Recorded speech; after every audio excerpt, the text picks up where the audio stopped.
Good evening, Fernwood. It is your brother from another mother, Neil, here, and it's time for us to join our TV family watching another episode of Mary Hartman, Mary Hartman. Today, we are watching episode 159 from November 11th, 1976. It's Thursday. Let's do the recap. Yesterday, Mary started writing in the notebook that Gore Vidal gave her. She found a bit of a struggle figuring out what to put in. Next door at the Shumways, Martha received a letter containing a photograph that claimed to be George. It really seemed like a fire plug to Kathy. Kathy is still struggling to do with her pregnancy, and she leaves as Loretta comes in. Loretta helps Martha to understand that Kathy was going to look for an abortion. In the next scene, however, Grandpa Larkin is glad that Kathy couldn't have the abortion because it's a little bit too late, and she's still planning not to give up the baby for adoption. But then we get a visit from Brian Adams, who suggests that Kathy give their family a second chance at adoption. Back next door at the Hartmans, Wanda is over for a visit. Patty comes by to request some mercurochrome because Garth hit his hand on the wall. After Patty leaves, Wanda and Mary both remark that they saw Garth yesterday, and what a small world it is. Speaking of small worlds, Wanda verbalizes that she is in love with Merle Jeters. Of course, Mary knows more about Merle and suggests that Wanda be careful. Then Mary shares her fears with Wanda about writing the book and starts to really discover exactly how not private writing a book might be for her. And then finally that night in the bedroom, Tom gives his thanks to Mary for her support in their relationship. The scene becomes more and more intimate and ends with them in a lover's embrace. That's all of the recapping for yesterday's episode. We can do this. Mary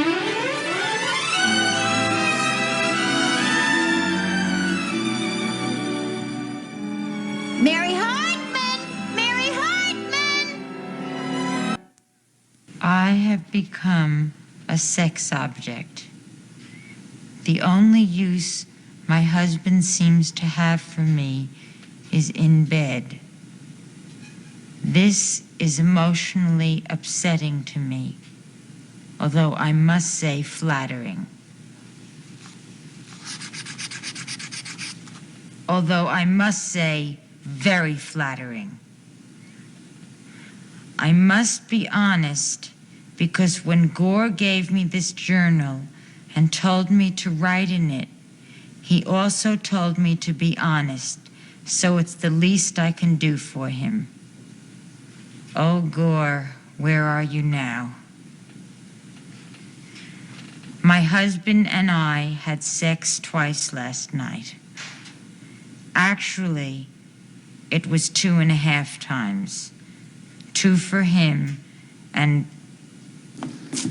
Hi. Hi. Boy, it's a beautiful day, isn't it? Yeah, sit down. Breakfast already, huh? Yeah. Good.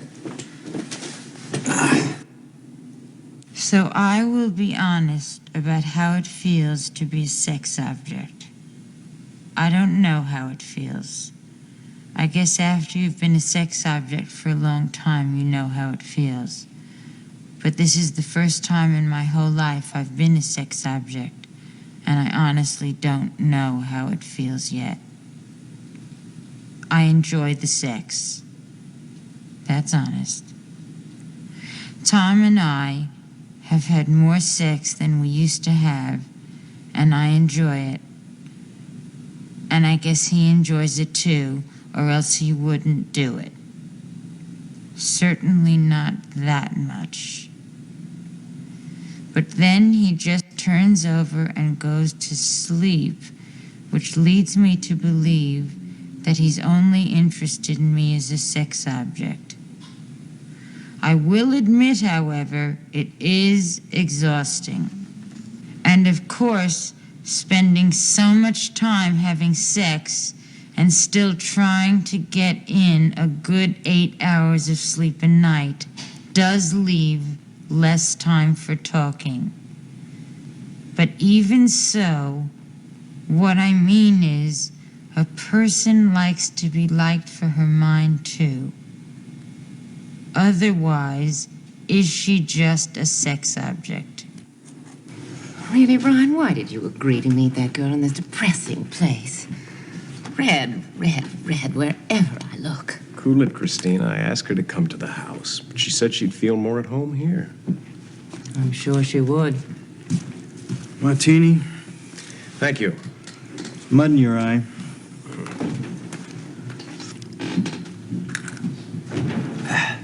Hi.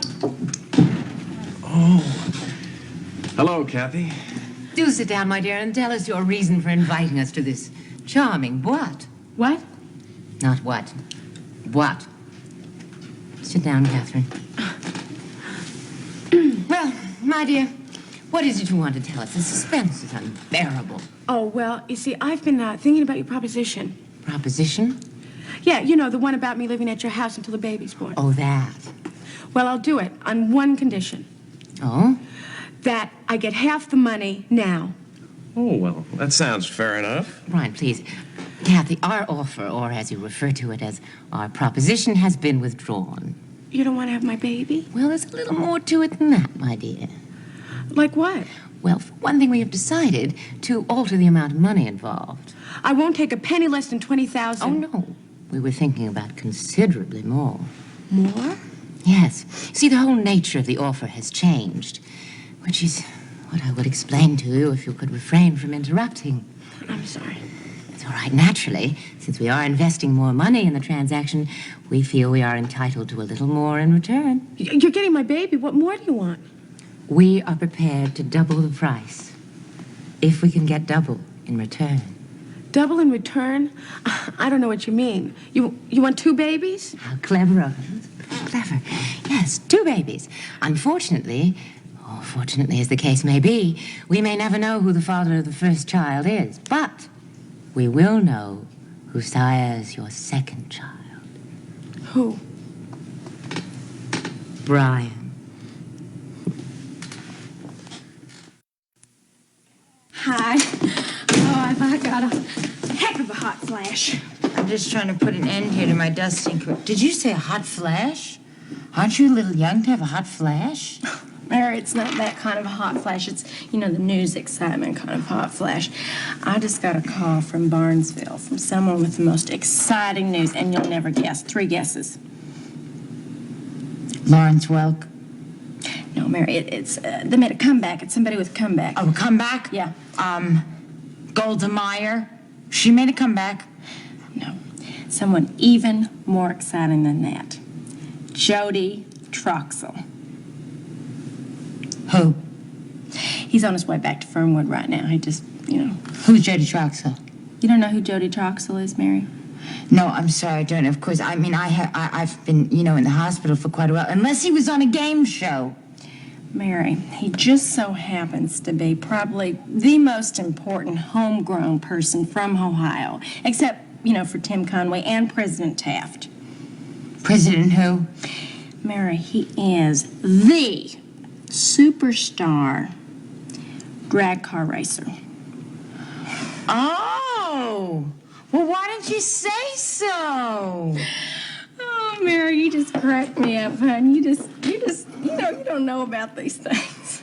Well, Loretta, you know, I've never been that heavily into drags. Mary, drags is just as American today as your Big Mac quarter pounder with cheese. Would you like some coffee with that Twinkie? It has no sediment. Oh, I don't believe this Twinkie has sediment, actually. Oh. I want to ask you something. Why are you suddenly so interested in drags? Mary, I've What? always been interested in drags. Just as much as I have been in music. And I'll tell you something, music and super stock funny cars go together just like chili dogs and A&W root beer. It's true. And I'm particularly interested now, even ignoring the fact that Jody won the race in Barnesville on account of Charlie gave him a short block on his car. Oh, I see. So what you're saying is Jody Troxell has a short block. Right. He does. He has one. And also, Charlie put a super hole shot, 10-inch now, mind you, 10-inch streak converter for extra torque. Okay, wait a minute, Loretta. Just slow down a minute, okay? Because I'm getting a little confused here. Now, are you still talking about cars? Yeah, cars. Oh, Right. okay.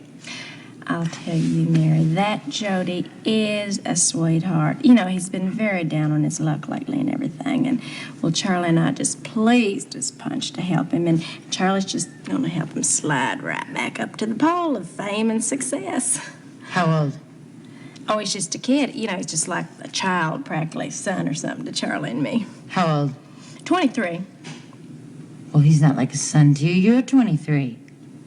Oh, but Mary, I have a lot of maturity about me, you know, being a married woman and all. How is Charlie?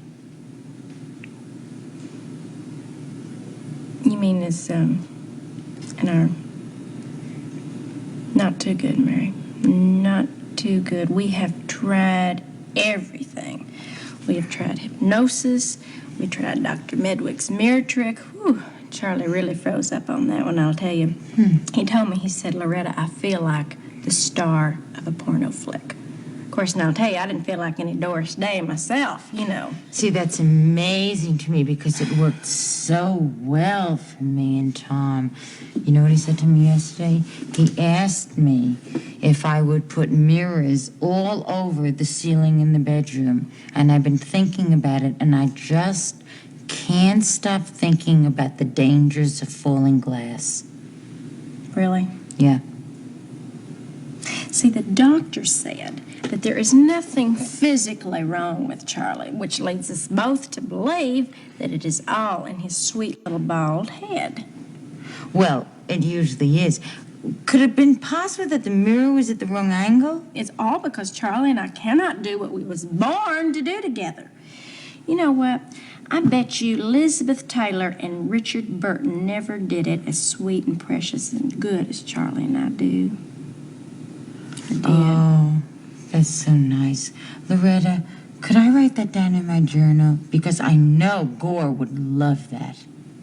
The thing is that Charlie doesn't even hardly notice it now, you know, which is good. I mean, it's a very good thing because it doesn't bother him because he's so busy and everything, you know, helping Joe to get his car all souped up, which they did name Rebel, incidentally, on account of Jody just loves Jimmy Dean. Not the sausage Jimmy Dean, but the dead star. Oh, it's okay. I don't know what you're talking about anyway. Mary, I am so sexually frustrated. Loretta, listen, have you tried, like, cold showers or reading Norman Vincent Peale? I mean, I admit it's not, you know, that spiritual, but it is very tiring. Oh, that must be Tom. Now that he's his new job, he comes home at all hours. Hi there, I'm looking for Loretta Haggers.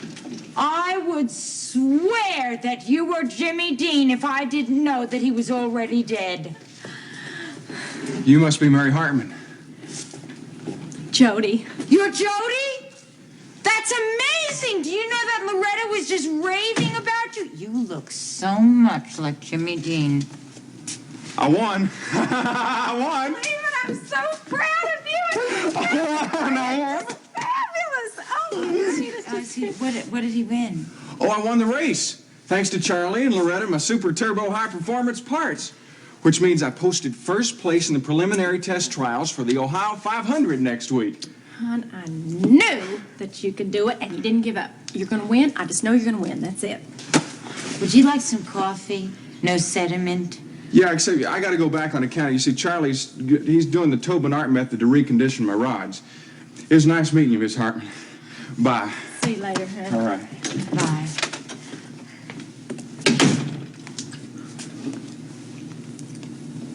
Is that the, kid you were talking about? Isn't he the sweetest thing you ever saw? You know, Loretta,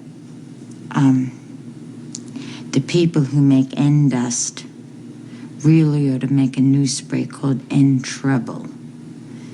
Because that's all you're gonna have if you get mixed up with that cute little person who is not a kid. And you're not a kid. And Charlie is very bald.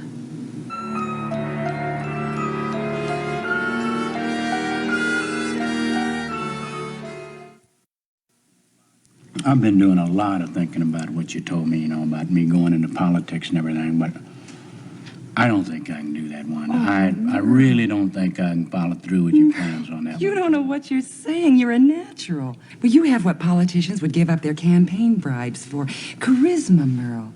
And honesty. Well, this country hasn't had a combination like that since Teddy Roosevelt. Well, that's very attractive of you to say that, Wanda, but there's some things about me that you just don't know about my past, some pretty shameful things. I'm really not as straight and tall as I appear. I think I'll have another drink. As a matter of fact, in the past, I couldn't look at a woman that I didn't want to, lie with her. Never? Never. And I mean, this started back when I was a little boy. Got me into all kinds of trouble all my life, and it's only, it took me all this time to where I could finally overcome it. Oh, but you haven't overcome it entirely. I used to dream about this smooth, soft thighs. All perfumed up with the lilac water or something like that, just lying there waiting for me, acting kind of shy, like they didn't want me to come over there, or they didn't want me to think that I wasn't easy, never easy woman or something like that. And then they would start playing games with me, holding back on me to where I had to kind of just driven to deflower them. Of course. I was driven to take advantage of them against their will. So the truth is that it was their will after all. They were just trying to put on an act, and it wasn't their will, if you follow me, you know what I mean? Of course. But that's neither here nor there. The fact is that I was a sinner, and I mean a sinner. Oh, God. I knew there was something I liked about you. Oh, I love it. Your honesty, I mean. Why, you're an irresistible sinner. There's your campaign strategy. But people love a reformed sinner. A man who repents is greater than a man who's never sinned and never repented. What do you mean by that? Listen, Merle, you don't claim to be perfect. Oh, Merle, you've got to accept this post. You can't let Fernwood down. We need honest zoning. Wanda, I don't think anybody's ever had the faith in me that you have. I think with you behind me, I can resist any temptation. Not behind you, Merle. Leading you. Yes, it's about your ad in the newspaper here where it says you are looking for a mature, experienced executive. Well, I am mature and very experienced. Die casting? What's that? Oh, yes, I saw that in your ad here, die casting, and I was wondering what it was. No, I have never had any experience in that line of work. But a couple of weeks ago, I had a very, very interesting experience. You see, my husband got out of the car to go around to open my door, and he disappeared before he got there. Yes, now I know that not many people have an experience like that. And I was just wondering if you would be interested in hiring... hello? Hello? Now there's something the matter with the telephone. Oh, dear. Let me see now. Oh, salesperson wanted for an adult bookstore and sex shop. Equal opportunity employer. I wonder what kind of an equal opportunity. Come in. Oh, Detective Johnson, good morning. Come in. Good morning, Martha. And don't you think we've known each other long enough for you to call me HV? As in Carlton born? Yes. All my friends do. Why? Because it's my name. Oh, well, my initials. Oh, well, you see, I didn't know anybody used initials like that in these days. Maybe they don't. But I wasn't named in these days. I was named in those days. It's a little joke. Calling you HV? No. Let's just forget about it. Forget about calling you HV? No. I'm confused now. I don't know whether you want me to call you HV or not. Yes, I do. All right, then I will. Thank you. And may I call you Martha? Of course. That's my name. Why don't you sit down, and I think I have some very good news for you. About George? Have the police found George? No, I'm sorry. We haven't made any progress in locating Mr. Shumway's whereabouts. Oh, I know where he is. You do? Yes, he is in outer space. Martha? Yes, yes, Jack and Jill told me. They told me they had been in contact with the crime. Now, the crime is the government of the whole outer space. The crime? Martha, wait a minute. Let's go back. Jack and Jill. Now, who are Jack and Jill? Oh, well, Jack and Jill are the nice people who contacted me the day George disappeared. They are experts on outer space, and they can bring George back for $3,500. Oh, they can, huh? Yes, and of course, that just covers the expenses. Did you know that those kind of expenses can cost them 3,500 days in jail? It can? Any bunco operation. Now, I want you to tell me if you ever hear from them again, and I don't want you to give them any money. Oh, I won't give them any money. I don't have any to give them. I can hardly afford to buy anything for my hamburger helper to help. I need a job. That's what I've been trying to get all morning long. But I'm either underqualified or over 50. Which is exactly what I came here to tell you about. Being over 50? I can get you a job. You can, really? Yes, acting in police training films. Oh, but I can't act. Oh, don't worry about it. Neither can the police. That's a joke. So, you really think I can be an actress? In these kind of films? Sure. All you have to do is answer questions like the victims on Dragnet. Really, an actress? Well, I won't have to kiss anybody, would I? Because I think that would make me very embarrassed. Did you ever see anybody kiss on Dragnet? It's true. Not that I have anything against kissing, of course, as long as you know the other person. George and I used to do it all the time. But I don't know any actors, or policemen for that matter, except you. I know. But these are just training films. And listen, what the hell was that? Excuse the language, Martha. Oh, that's all right, HV, after the way George used to curse.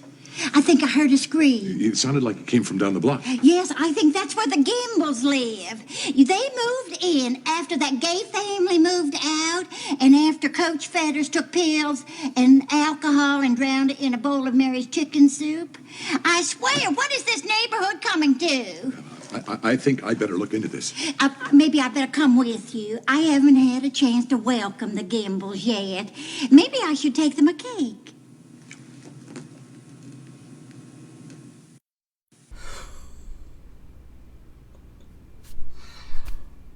Well, that's a little bit of a question mark. Cliffhanger, if you want to call it that. So, wow, after yesterday's episode, which really seemed so intimate and warm to me, Mary wakes up feeling ambivalent. I mean, Tom did appreciate Mary, and that was something that seemed to mean something to her yesterday. But this morning, she just feels used. And I don't know, I mean, we don't see their sex, and, you know, sometimes we have discussed that Mary has some anxiety and wants to see problems where problems might not be. I think that though she does have like a valid concern, and well, her emotion is her concern, right? So how she feels about the sex is something that she should be talking about. And as usual, Mary is not talking about what she feels. It was really painful for me to see after that she's enjoying the sex now, but she still doesn't feel like Tom has any need for her beyond that, which I don't feel is true, but Mary feels is true. Mary feels that Tom doesn't need her outside of that, and I don't know that that's the case, although her relationship with Tom and Annie is perhaps more complex than I can unpack right now. We cut over to the Capri Lounge with the Adamses, and they come off as snobby as ever. At least there was less racism today. But now they are specifically asking for 2 babies. I mean, first, Kathy is agreeing to it so far. And second, they want Kathy to go through a second pregnancy, with Brian being the father, or, being the impregnator. I mean, he would be the father in the long run in this deal, but that's a bit much. That's a lot. And I figure Kathy is going to consider this, but yikes. Then Loretta comes over for a visit and is thrilled about Jody. Loretta's on board with being excited about Jody's racing career and Charlie's participation in that. And, well, we really know that Loretta is sexually frustrated. Now, she does note that the doctors have said there's no physical ailment that is keeping Charlie from having a sexual response, but apparently they are trying things. It's not stuff that we're seeing on screen, but apparently they are trying exercises together, and it's still not working, and Loretta's sexually frustrated, and that is a moment of truth there. And then Jody comes in, who is a hot young man, and Mary notes that they're both 23, and yeah, that seems like a potential trouble in their relationship, as Mary does say out loud. So then we're at the Capri Lounge again with Merle and Wanda, and Merle, I think, is becoming more and more of a good guy at this point. He has repented from his prior behaviors. First of all, Wanda getting really turned on at Merle's sort of sexual past, the way that he used to think about things, but also Wanda turns on to the repented sinner idea. And I feel like that is something that would have been really topical at that time, though I'm not sure of the timing. But Jimmy Carter lusted in his heart. I remember that, reading about that, not as a child, but as an adult, that Jimmy Carter lusted in his heart. So that might have been a topical moment. I'm not sure if Jimmy Carter had said this during the campaign on the way to presidency, or if it was afterward. I don't have the facts, but hey, Google will probably help me out. This appears to be an opportunity for Wanda in terms of putting herself next to Merle on the path to some kind of political office. And then Martha, back at home, I mean, there are a lot of beats in this scene to address. First, she's looking for a job. She has no income coming in without George, and she has few opportunities. We get Detective Johnson, who really is doing what he can to get in her good graces, and it's clear that she is into it up to a point. She's still holding out hope for George, but Martha is certainly flattered by HB's advances. So then Martha mentions Jack and Jill to HB, and HB picks it up for a scam right away. And so I'm going to take a brief tangent, because last night I discovered a whole world of YouTube, which is scammer videos, or rather turning it back around on the scammer videos. And this is internet scams, not like, weird photographs of your husband in outer space scams. But I'm going to just share a video, because that's a thing we like to do. We're going to share some videos of, or a video of someone doing some bad stuff to scammers, which is quite amusing. It's sort of a weird little pocket of YouTube that we're just gonna... So Detective Johnson is like, these folks are scammers and we're gonna take care of that. But then also he suggests to Martha that she can have a job, acting in police training films. And hey, as a person who has done some police training acting before, good for her. I think that's an opportunity, and I hope that it ends up good. I guess it's a question exactly what Martha and HB's relationship will be as we go. And then finally, the last beat. A scream comes from the Fedder's house, and yikes, yikes, yikes.